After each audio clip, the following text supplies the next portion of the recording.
అన్ని దేనం కాంట్రిబ్యూషన్ ప్రపంచంలో ప్రథమ స్థానం నా భారతదేశం.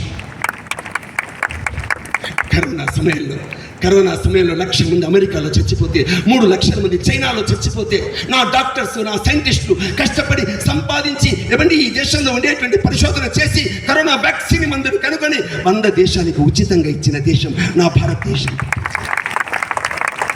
నా దేశంలో చిన్న పిల్లవాడు 6th క్లాస్, ఆ పిల్లవాడు 6th క్లాస్ అమ్మా, చిన్న పిల్లవాడు వాళ్ళ గురువు యొక్క వేలు పట్టుకుని వెళ్తూ, మాస్టారు పైన బర్డ్ పక్షి ఎగురుతుంది మాస్టారు, నేను ఎగరగలనా? ఎగరొచ్చా? బర్డ్ ఎగిరినప్పుడు మనం ఎగరొచ్చా? కానీ మాస్టర్ చెప్పాడు, నువ్వు ఎగరగలవు, ఎగిరే విమానాలను తయారు చేస్తావు, పైలట్ రహిత విమానాలు తయారు చేస్తావు. ఆ పిల్లవాడు పెరిగాడమ్మా, ఏరోటిక్ ఇంజనీరింగ్ చేశాడు, శాస్త్రవేత్త అయ్యాడు.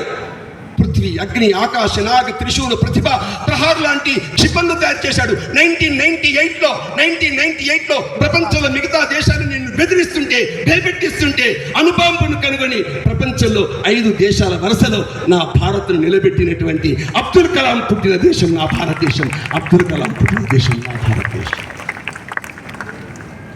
ఇప్పుడు చెప్పండి అమ్మా, నా దేశం వెనక్కిపోతుందా, ముందుకు పోతుందా? ఏమన్నా ముందుకు పోతుందా, వెనక్కిపోతుందా? వెనక్కిపోవడం అంటే నా యొక్క మొత్తం భారతదేశాన్ని ఇస్లామయం చేయడం. వెనక్కిపోవడం అంటే నా యొక్క ఆడవాళ్ళ చీరు లాగి బతుకమ్మలు ఆడించడం. వెనక్కిపోవడం అంటే కులాల వారిగా సమాజంలో విడిపోయి హిందుత్వానికి దూరంగా ఇక్కడ ఉండేటువంటి శక్తుల యొక్క పార్టీల చుట్టూ తిరిగి భజన చేస్తుండే బానిస బృందంగా తయారు కావడం. వెనక్కిపోవడం కాదమ్మా. మీరు ఎప్పుడైనా విన్నారా? హిమాలయ పర్వతాల్లో పుట్టిన గంగా నది పారుతూ ప్రవహిస్తూ ఎప్పుడైనా వెనక్కి వెళ్ళిందా? బైబిల్ ఎప్పుడు పుట్టిందమ్మా? బైబిల్ 2026 ఇయర్స్ క్రితం. ఖురాన్ ఎప్పుడు పుట్టింది? 1524 సంవత్సరాల క్రితం. ప్రపంచంలో ఒకే ఒక పుస్తకం, ఇది నువ్వు రాయలే, నేను రాయలే. ప్రపంచంలో ఉండే విద్యావేత్తలు రాశారమ్మా. బ్రిటానికా ఎన్సైక్లోపీడియా విజ్ఞాన సర్వస్వ గ్రంథంలో రాసి పెట్టారు, ఋగ్వేదం మొదటిసారిగా ప్రపంచంలో పుట్టిన దేశం నా భారతదేశం. ఋగ్వేదం పుట్టిన భారతదేశం. ఖురాన్ ముస్లింల గురించి మాట్లాడుతుంది, బైబిల్ క్రైస్తవుల గురించి మాట్లాడుతుంది.